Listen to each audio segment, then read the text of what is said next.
as it is in heaven. Give us this day our daily bread. Tag-iyas kalibutan, nagbuhat sa planeta, tanan sa universo, and yet when He came to dwell with His own people, it chose the lowest place on earth. Kita sa imahan sa atin tayo malapos kay basta na natin kadaugan. O na lagi, usahay kinahanglan ng magpuna. No? Unang mautana ko ninyo, wag ipuniyahin sa nagaward pa, ibaw kinsay ng dawat o gaward.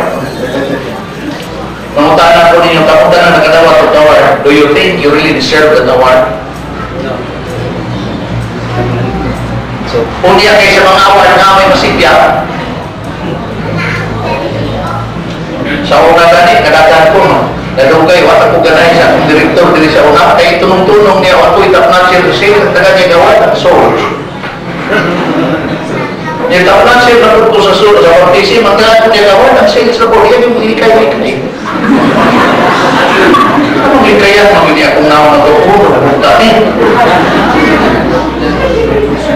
Mati ka na lang kung gidaw-daw kung kayo, mga kaitsunan. Pero na may isulti sa English, you can never put a good man down. Kaya bisa ko sa ako na mo persecuted, mubangon ragit na, ha? Mubangon, murang anay. Naging sa patay, tinti o dara, higawas na sa labi na yun kung may dugo na hilong na, mga kinaiyak. Kaya okay na, mahimo na magbalang puso. Kinsa po ninyo na una na dinikit si Ginoong Isus ara ang model na atong sundon aron ta magpalapuson ang gawna na akong gihangyo pabilin ug lingkod apan ang ganauna ninyo nga angay patang nakon tugang aron dugang pagkamabunga ang palapuson ang bulaton sa akong ginabuhat karon pareho ito sa inyong mga lingkuran akong pagpabalik sa Ginoo akong gihangyo labi na gyud ang mga leaders sa Western Mindanao na dili sa tubang mga kaigsunan.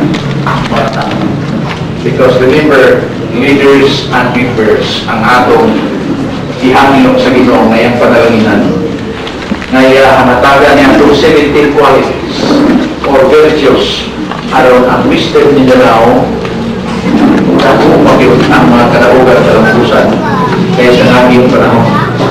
And then when this year 2008 will be ended, many will say, thank you Lord for the reminders.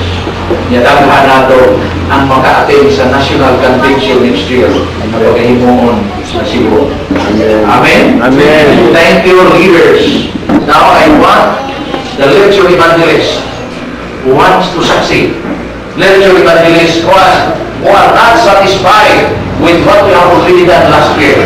And you want to make it better this year, you also come and stand at the back of the leaders, mga kaitsunan. Pero katong panahon na inapratong yung performance last year, sige lang, mapilin lang kayo, hindi naman sa nasod na libre. Huwag malupog sa ngayon, mga kaitsunan. Okay? Daghang salamat. Daghang kayo salamat sa inyong pagpakasabot mga kaitsunan sa katuyuan sa Ginoo. Akit na mawala ang Ginoo, unang nangato ganing alawitaw na timsong na sa tibuok kalibutan, mao ang tell the world.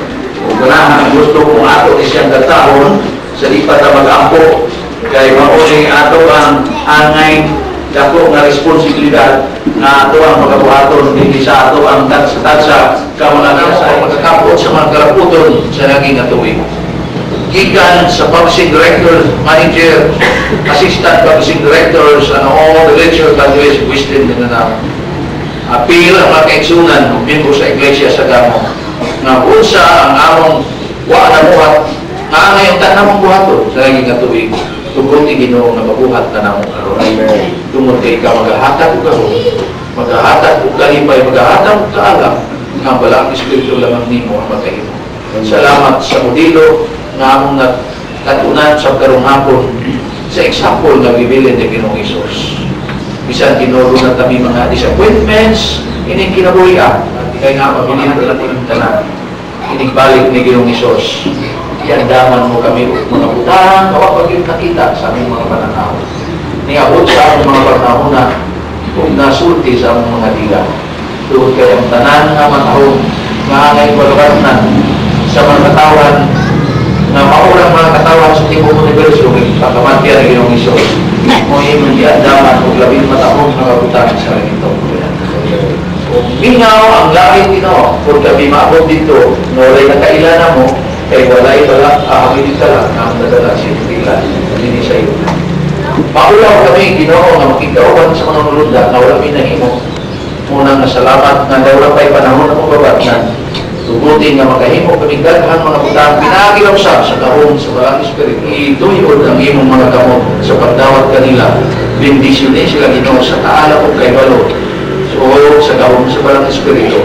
Aron madumalahan nila ang mga katawan na gintang sa ilang ubo sa ilang pagdumala. O ang mga membro sa Literature Ministry din sa Western na niya nagpaluyo.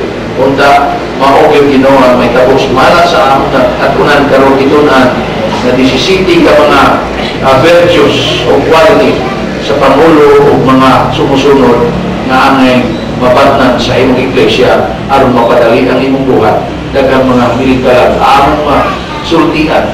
Tell the world that Jesus is coming soon and that He will be coming soon in victory. Amen. Salamat sa mga kadaugan ni Isaan. Magmalapuson kining iglesia, magmalapuson kining literature ministry, mao kini siya ay katapusan ng motiwa sa imong buhat sa yuta kunang tanang mga magbuhat manglakaw na magpalayo tungod sa persecution. Ini amahan na ibawa na magpabilin sa mga balay sa mga katawan na nagabato nini o mo'y tiwas sa buhat sa pagluwas ng mga militalang hangtod sa pagbalik sa among Pilipinas. Nawata kami pinasaylo karon kalinti ang among mga kawiro. Kalinaw kalipay kung sikasi ikan ini na pagsimba aron ang nanguli kami sa kungurianan na nalubi ang determinasyon sa pagbuhat sa ulang ng mga puso o daghan pa mga kadaugan ng kabatnan na panahon ang diin sa buhay. Salamat sa Brother Gio, panalang ini si Mr. Nueva, Brother Manambi sa management sa mga libro, mga tanan assistant publishing directors, labi na ang mga experience, virtual evaluates, mga credentials, mga licenses, o kang mga bagong appeal na kaming tanan, musunod niya ng usa ka moral compass na bisag unsay na itabo sa unahan. Amen. Kami musimang tungod kay na ikaw kami wala ang Espiritu sa Dios ang nagiya ka na. Amen. Salamat sa ipagtubad. Pag ako, masayos ka na namang kakulangon Ginoo sa ngalan ni Jesus. Amen.